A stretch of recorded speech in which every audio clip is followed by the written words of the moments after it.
Pessoal, vamos lá então falar sobre Bitcoin.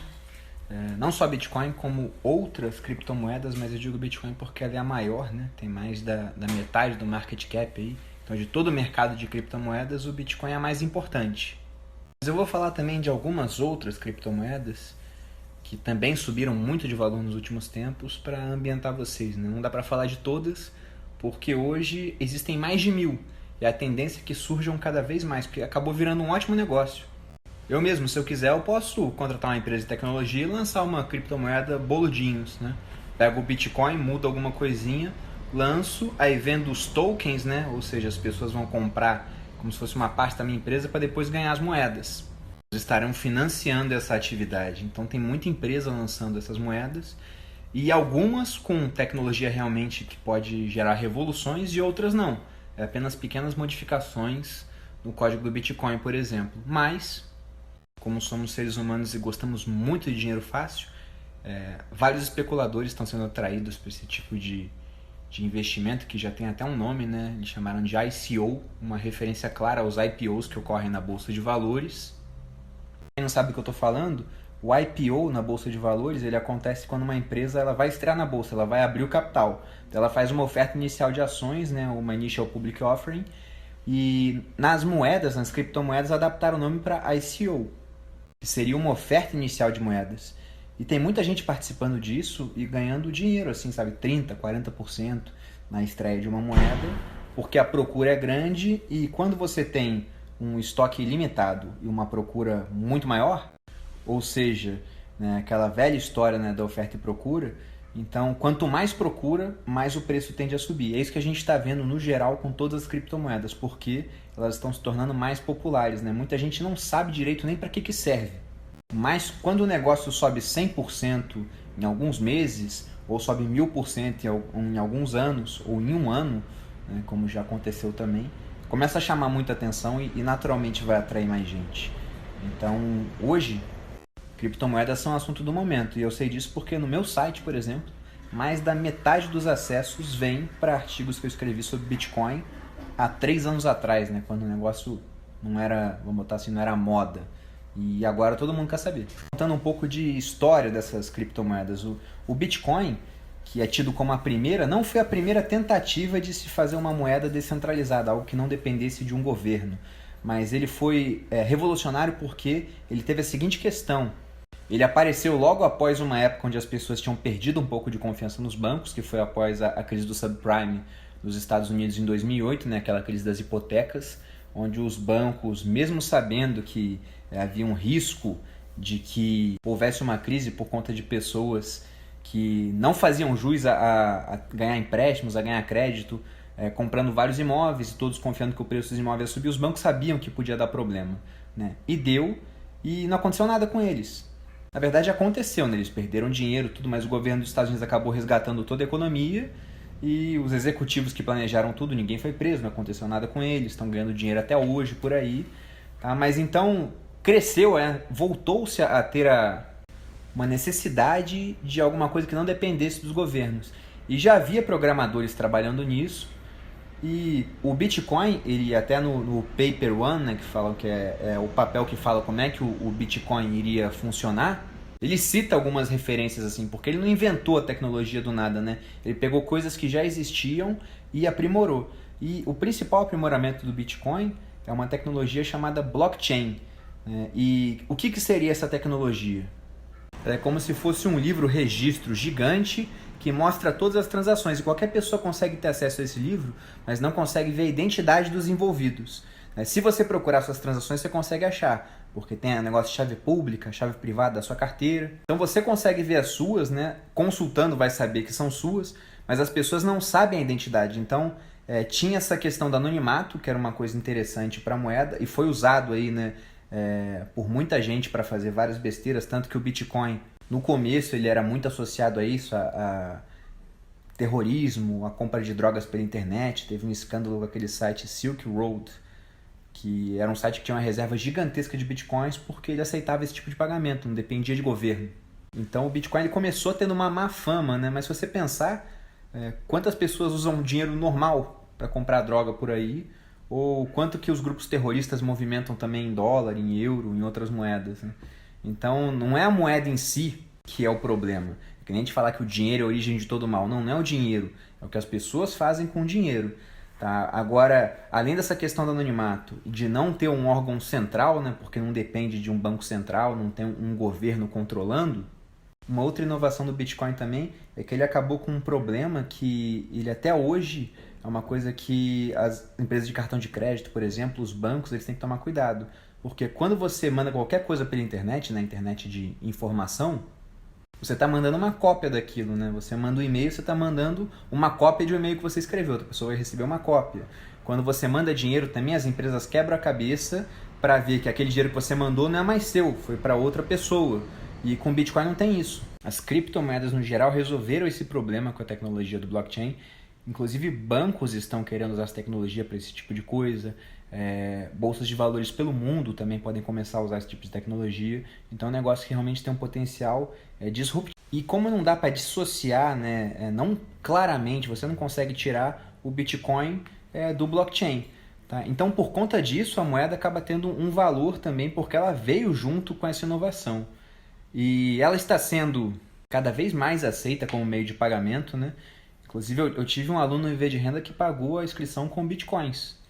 Então, eu já tinha feito algumas transações, né, e teve mais essa, ou seja, realmente está se popularizando.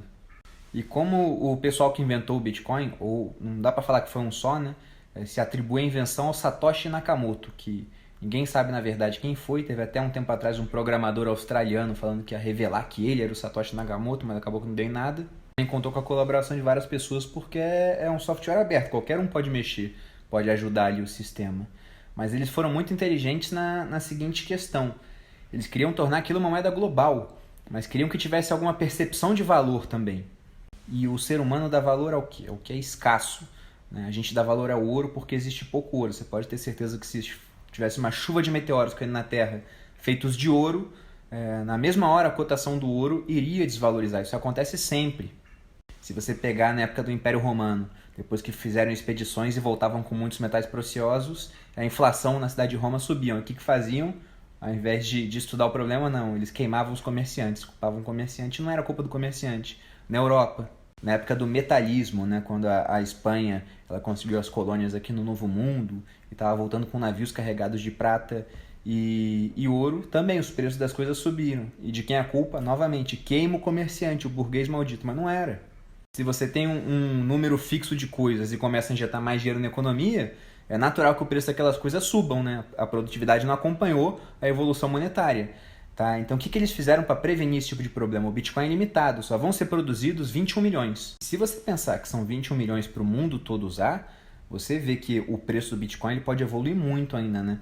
Tem gente, mas aí a gente tem que dar o desconto porque a gente é da indústria, né, que faz parte, que está empreendendo em cima do Bitcoin, que fala que o preço-alvo de um Bitcoin é na casa dos milhões. E a produção vai ficando cada vez menor com o tempo, né, porque o Bitcoin ele é produzido como? Através da resolução de problemas matemáticos complexos por vários computadores. Né? Hoje quem quer minerar Bitcoin investe pesado em maquinário, gasta muita energia, tanto que o Brasil, por exemplo, é um mercado importador de Bitcoin, porque o pessoal ele monta essas indústrias onde há incentivo, onde a energia é barata. Então tem grandes indústrias na Islândia, por exemplo, onde o clima frio já ajuda ali, né, no arrefecimento dos computadores, a energia é barata.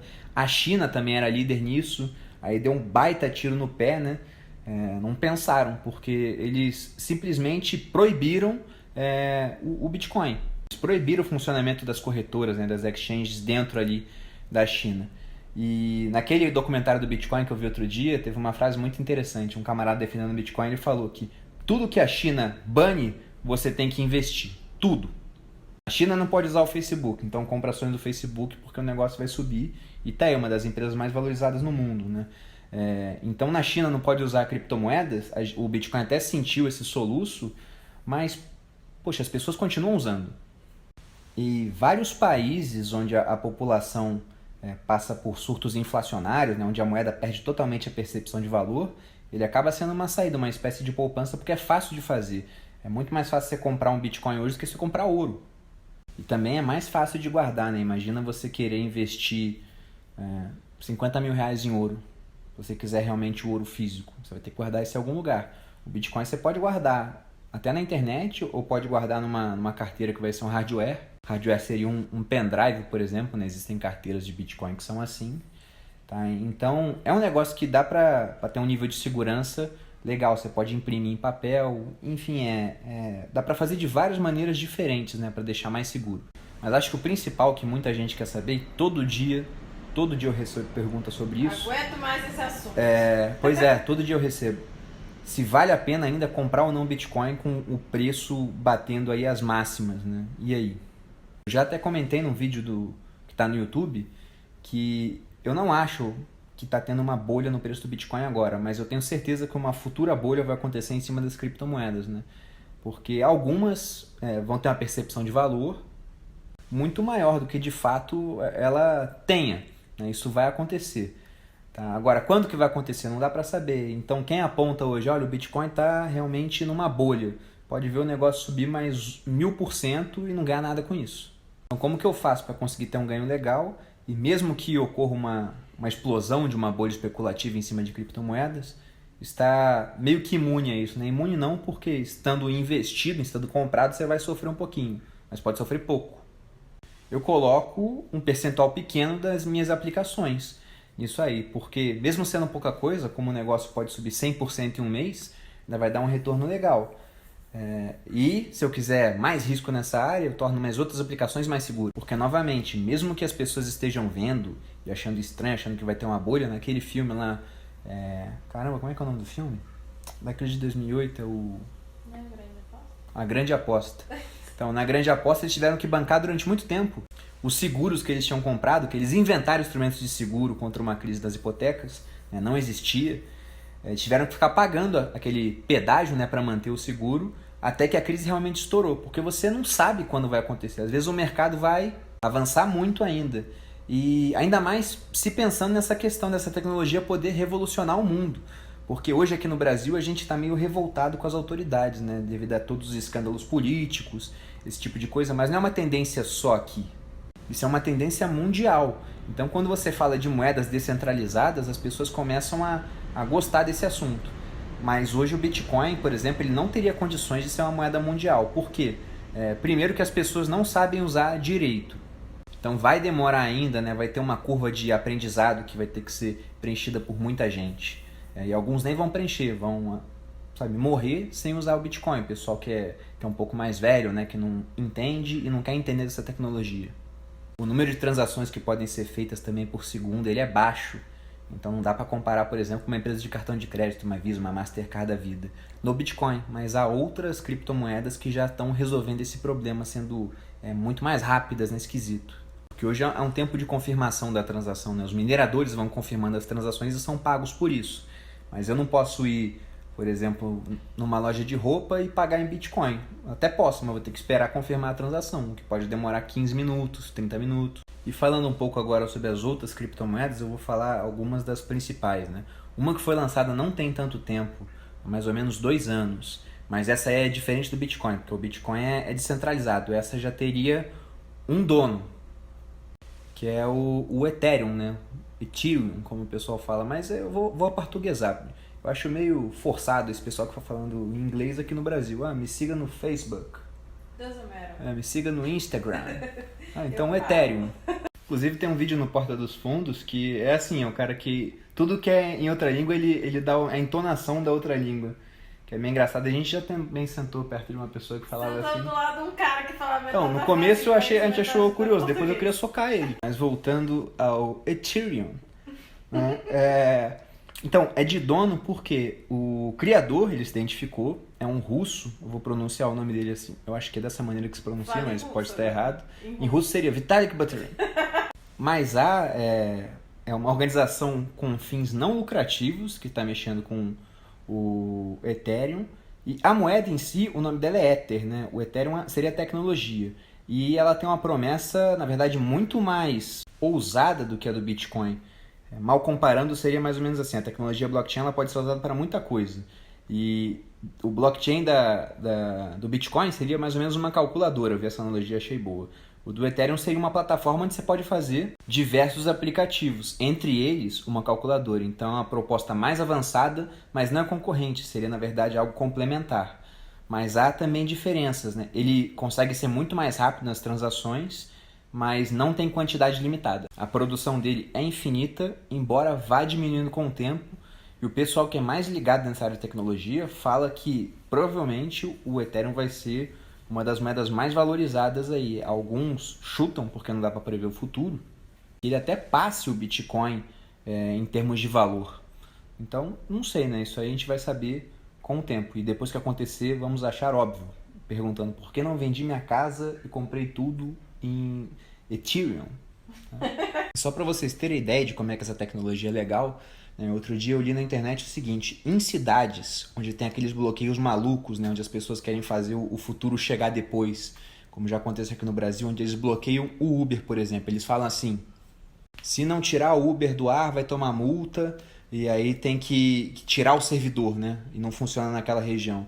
Teria como botar esse servidor dentro da plataforma do Ethereum e com isso continuar rodando de maneira descentralizada. Então não teria como acontecer um bloqueio desses se a plataforma estivesse rodando pelo Ethereum. E dentro dessa plataforma tem a moeda que é o Ether, que ela é usada também para confirmar as transações. Tá? Então essas criptomoedas acabam que elas são indissociáveis dentro da plataforma. Então elas são intrinsecamente ligadas à plataforma. E muita gente associa também, para tornar mais fácil a compreensão, as criptomoedas ao começo da internet. Porque quando a internet surgiu, e ela surgiu com aplicações militares, né? Surgiram primeiras intranets, depois a internet está ligada ao mundo todo. Muita gente falou: nossa, não tem como eu estar na internet, mas não estar online, sabe? Tinha umas coisas que hoje a gente olha e vê que são puras contradições. Muita coisa que se fala em termos de criptomoeda aí, quando você ouve, na verdade a gente não, né? Mas quando o pessoal que está desenvolvendo ouve, eles falam: olha, não há como dissociar uma coisa da outra, sabe? Tem valor por causa disso, porque a moeda faz parte dessa plataforma, né? Então essa seria uma criptomoeda que tem um potencial de valorização, segundo dizem, bem interessante. Aí falando de outras, né, também propostas complementares ao Bitcoin, seria a Litecoin. Ela seria, se você associa o Bitcoin, igual algumas pessoas fazem, mas eu não acho tão interessante essa associação, ao ouro na internet, o Litecoin seria associado à prata. Ele foi criado também de maneira complementar. As transações são mais rápidas, ele existe em mais quantidade. Inclusive, todas essas outras criptomoedas que eu vou falar são conhecidas aí no meio como altcoins, porque são moedas alternativas ao Bitcoin, que tem mais da metade do mercado, né? É a grande moeda, assim. E o Litecoin também é uma moeda que tem dono, então não é decidido mediante o consenso dos desenvolvedores, né? O Bitcoin já é assim. E por conta disso já surge uma outra moeda que eu vou falar agora, que surgiu de uma divisão do Bitcoin. Essas divisões, inclusive, elas acontecem de tempos em tempos quando eles veem necessidade de colocar uma nova tecnologia, alterar alguma coisa no Bitcoin. Se a maioria quer fazer, mas existe um grupo dissidente, então vai mudar, né? Vai surgir o fork. Nós tivemos um último em agosto, onde houve um grupo dissidente e aí o Bitcoin prosseguiu e surgiu uma outra moeda chamada Bitcoin Cash, que basicamente a diferença é que ela é mais rápida do que o Bitcoin, diferença básica. E vão acontecer muitos outros aí até que a moeda cesse ali, né? Essa questão da mineração dela. Então, fora aquela questão do ICO ter se tornado um negócio lucrativo, ainda tem essas questões dos forks. E aí que tá, a gente hoje está comprando de tudo, né? A gente, que eu digo, as pessoas que estão querendo ganhar dinheiro com essas criptomoedas, elas compram um pouquinho de cada uma porque não sabem no final qual que vai ser a ganhadora, entre aspas. Elas desconfiam e por isso se concentram no Bitcoin, porque é aquela que é mais aceita, é a que tem mais tempo, né? Ela foi criada no final de 2008, então está chegando a 9 anos. É um tempo curto, mas em comparação com as outras é longo. Mas na minha visão, eu acho que esse é um mercado, igual acontece com tudo na internet, onde o vencedor leva tudo. Daqui a pouco vai surgir, ou já surgiu, e a gente não está dando a devida atenção, talvez seja até o Bitcoin, talvez seja o Ethereum, uma que vai desbancar todas as outras, ou as outras também naturalmente vão perder valor. Já aconteceu quedas assim, da moeda deixar de existir praticamente. dentre essas mais de 1.000 moedas, já teve alguns casos dessa maneira, eu só não me lembro o nome. Sabendo que vão me perguntar também, não é o caso daquela CryptoCoin, aquilo não era uma moeda, era um golpe desde o começo, tá, gente? Que há pouco tempo aí parece que deixou muita gente a ver navios. Mas é isso que atrai, né? As pessoas querem ganhar o dinheiro fácil. Não é nem o dinheiro fácil, elas querem ganhar muito dinheiro fácil e muito rápido. Porque ganhar dinheiro de maneira tranquila, você pode investir em renda fixa, só que não vai ser muito. Se for investir no tesouro agora que a Selic acabou de cair para 7,5%, você vai deixar R$100 aplicado e no final do ano você vai ter 107,50 se a Selic se mantiver nesse patamar, sendo que ela ainda pode cair mais. Isso bruto, porque vai incidir ainda imposto de renda, você vai perder aquela taxinha que tem que pagar para a BVMF, né, de 0,3%. Então por isso, quando elas veem o negócio subindo muito, elas querem aplicar. Só que é aí que vem o erro delas. Como eu falei, eu vou nas criptomoedas, porque não são golpe, né? Mas eu não vou com tudo, eu não venho na minha casa para aplicar naquilo, porque você nunca pode se colocar em decisões onde se você acertar você fica rico e se você perder você fica pobre a ponto de não ter como recomeçar. O investidor bem sucedido, ele tem que ter essa visão de que ele não pode nunca se colocar à beira do precipício. E Boludinho até acrescentou aqui que eu nunca venderia minha casa para aplicar em criptomoedas, porque eu não tenho casa, né? A gente não compra imóvel, a gente prefere aplicar o dinheiro. E vou falar aqui de mais uma criptomoeda e depois vou falar como é que você pode fazer para conseguir. Uma última que eu achei que vale a pena mencionar é a Ripple. Eu vou escrever aqui, né? Mas a grande diferença dela para outras é que ela é extremamente rápida na hora da confirmação. Então ela é cerca de 900 vezes mais rápida do que uma transação em Bitcoin. Também é uma moeda que ela não é totalmente descentralizada, tem um dono, né? É uma empresa desenvolvendo. A tecnologia dela tem chamado a atenção dessas empresas de cartão de crédito por conta da facilidade da confirmação e da rapidez também na transação. E ela tem uma produção limitada, só que é uma produção grande, assim, né? São 100 bilhões de moedas que podem ser produzidas, mas se colocar que ela pode ser uma moeda global, aí não ficaria tanta coisa assim, né? E aí a pergunta que fica, como é que você pode comprar esse tipo de criptomoeda? Como eu falei, o Brasil é um mercado importador disso, né? Porque devido ao nosso custo energético alto, até o custo de maquinário também, que a carga tributária ela pega bem pesado no que você for comprar. A mineração em grande escala ela acaba não sendo compensatória. Tem gente que até tenta entrar na internet e ver sites para entrar em pool de mineração. Quase sempre esses sites vão ser, não estou falando que não existam, né? Mas quase sempre vão ser esquemas de pirâmide disfarçados. Então tem duas maneiras que você pode conseguir algumas dessas moedas. A primeira, que seria a mais simples e a mais rápida, é comprando através de alguma corretora. Nós temos corretoras nacionais, né? As duas maiores são o Mercado Bitcoin, que é o que eu tenho conta, que eu costumo usar, estou mais familiarizado.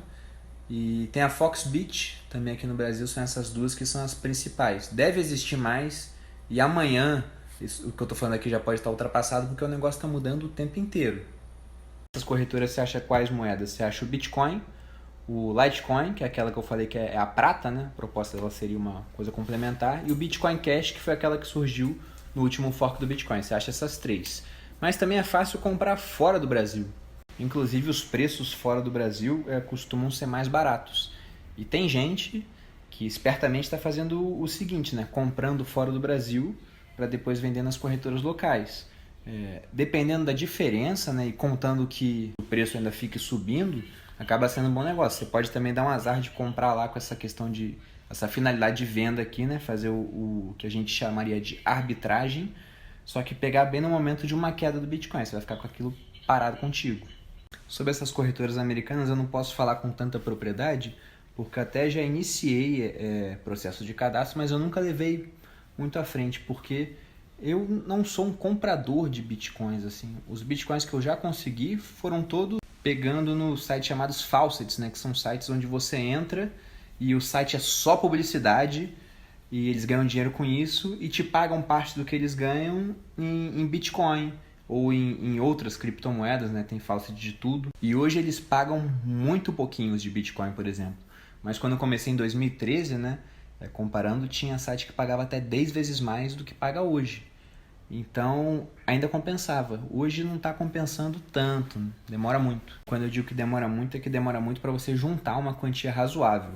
Então, seria mais interessante Se você acredita que o preço vai continuar subindo, que o negócio realmente pode revolucionar as transações financeiras, seria interessante comprar numa corretora e esperar. Só que é algo meio difícil, né? Quando você ouve histórias de pessoas que ficaram milionárias com Bitcoin, normalmente a história é assim, o cara comprou, esqueceu que tinha, e depois de alguns anos ele viu uma reportagem, preço do Bitcoin ultrapassa nova máxima.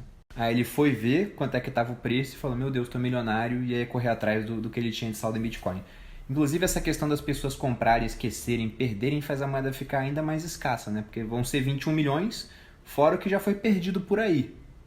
Como que se perde, né? A pessoa que ela perde a senha da carteira, perde as chaves, deixa de acessar, aquele dinheiro fica lá parado e não é usado. Pessoas que botam numa carteira que é um hardware, num pendrive, por exemplo, e perde o pendrive, aquele dinheiro se foi. E sobre essa questão de se realmente pode ser alguma coisa útil, às vezes quando você para pensar em algumas coisas que aconteceram nos últimos tempos, né? Fora a crise de 2008, quando eu penso em Venezuela, quando eu penso na Grécia, onde a população foi nos bancos e tinha saques extremamente limitados a ponto de não conseguir fazer nada com aquele dinheiro. Então, imagina você ter uma forma de moeda digital onde você possa transferir sem problemas, fazer compras naquilo e não dependa de nenhum governo que do nada chegue e fale, isso aqui vai desvalorizar agora.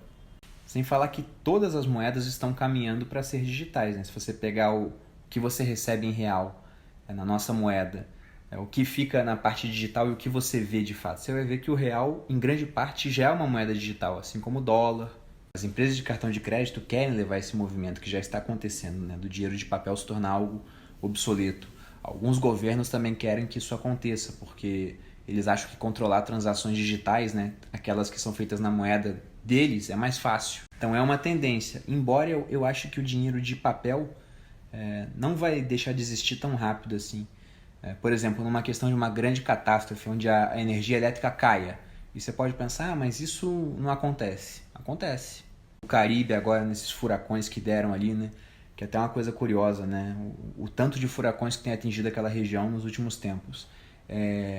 Tiveram cidades, países, né? Aqueles países insulares, aquelas ilhas que ficaram sem energia durante muitos dias. Aí como é que você vai no mercado comprar alguma coisa se você só tem cartão? Aí não tem energia para o cara receber. Como é que você vai sacar dinheiro de caixa eletrônico se está tudo desligado? Então, quem tinha dinheiro na mão realmente conseguia se virar. Quem não tinha, não. Isso para falar que, responder aquela velha questão, compra ou não compra? Compra. Mas sempre de uma maneira que não venha te machucar se as coisas derem errado, né?